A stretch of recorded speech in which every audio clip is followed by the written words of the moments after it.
আমরা এসেছি দুপুরে আজকে, দুপুরে? দুপুরবেলা এসেছি।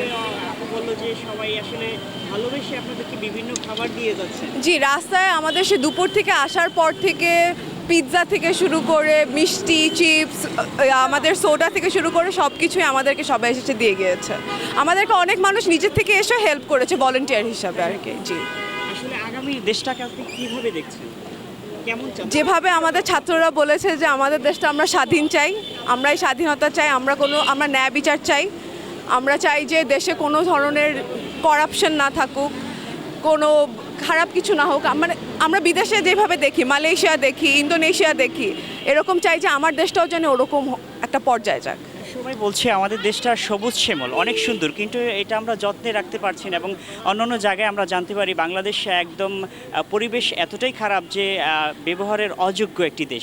সেই জায়গা থেকে আপনি আসলে ঢাকা শহরটাকে কিভাবে রাখলে মনে করেন যে অনেক সুন্দর একটা পরিবেশ পেতে পারি?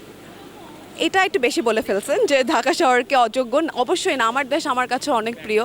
আমার মনে হয় আমরা সবাই যদি এভাবে কাজ করে আগায় যাই, আমাদের স্টুডেন্টরা যেরকম কাজ করছে এখন রাস্তায়, এরকম আমাদের দেশটাকে আমরা পরিষ্কার রাখতে পারি, তাহলে আমাদের দেশ অবশ্যই অযোগ্য না, আমাদের দেশ অনেক সুন্দর একটা দেশ হবে।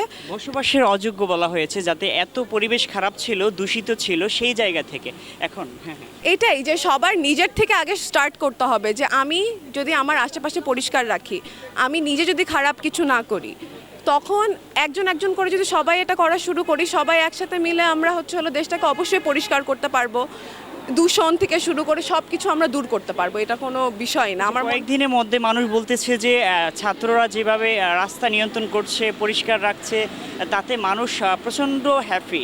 এখন এই হ্যাপিনেসটা আসলে আপনারা কি ছোট ভাই বোন যারা, তাদেরকে পৌঁছে দিতে চান যে এভাবেই আগামী দিনগুলো এভাবেই ধরে আমার মনে হয় যে আমরা যে আমাদের এই জেনারেশনটা যে জিনিসটা দেখাতে পেরেছি পুরো পৃথিবীকে আর আমাদের দেশকে, যেভাবে আমরা চাইলেই দেশটাকে সুন্দর করে রাখতে পারি, দেশটাকে ভালোভাবে রাখতে পারি, এরকম আমাদের পরের জেনারেশনে জানি আমাদের থেকে শিখে এভাবেই দেশকে পরিচালনা করবে, এটাই আমার ইচ্ছে, চাওয়া পাওয়া যা আছে। আপনার নাম পরিচয়? আমার নাম লাবিবা, আমি হলো জব করছি এখন আর কি। আগামী দিনের কি কোনো আপনাদের কর্মসূচি আছে কিনা যে পেইন্টিং করা? এরকম কোনো নাই যে এখন তো সবার চাকরি আছে, জব খুলে গিয়েছে, যে আমরা যখনই সময় পাই, যেটা জবের পরে হোক, শুক্র শনিবার হোক, আমরা এরকম, এটা হলো স্পন্টেনিয়াস অনেক জিনিসটা, যে আমরা হঠাৎ করে ফেলি, সবাই ডিসাইড করি আজকে আমরা রং করব, আজকে পরিষ্কার করতে যাব, এটা কোনো প্ল্যান নেই, যখনই সময় পাই আমরা তখনই এই কাজটা করি আর কি।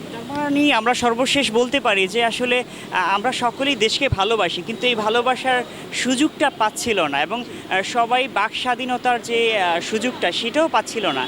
এখন আমরা কি বলতে পারি যে সবাই মুক্ত বাতাসে আছে, যে যার মতো করে বাক স্বাধীনতা পাচ্ছে, দেশকে ভালোবাসার সুযোগ পাচ্ছে? অবশ্যই আপনি যেটা বলেছেন একদম ঠিক বলেছেন। আর আমি এই লাস্টে এটাই বলতে চাই যে আমরা ফাইনালি সবাই বাক স্বাধীনতা পেয়েছে, আমাদের স্বাধীনতা আছে, আমরা যেটা বলতে চাই বলতে পারি, যেটা করতে চাই করতে পারি। তো এই স্বাধীনতার সাথেও আমাদের সবার অনেক রেসপন্সিবিলিটি আসে, যে আমরা দেশটাকে ভালোর দিকে জানি নিয়ে যাই, খারাপের দিকে জানি না নিয়ে যাই। তা আমার নেক্সট জেনারেশন, আমার জেনারেশন, বড় যারা আছে, সবার কাছে একটাই চাওয়া যে দেশের জন্য সবসময় ভালো চিন্তা করেন, দেশটা জানি সবসময় আমাদের ভালো থাকে, না করাপশন তো অবশ্যই না থাকে, এটাই। Thank you so much.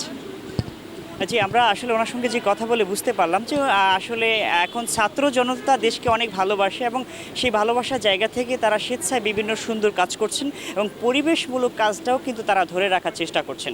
আগামী দিন যদি সুন্দর দেখতে হয়, তাহলে ছাত্র জনতা এগিয়ে আসতে হবে, দেশকে সুন্দর রাখতে হবে। তকি খান, নিউজ 9, ঢাকা।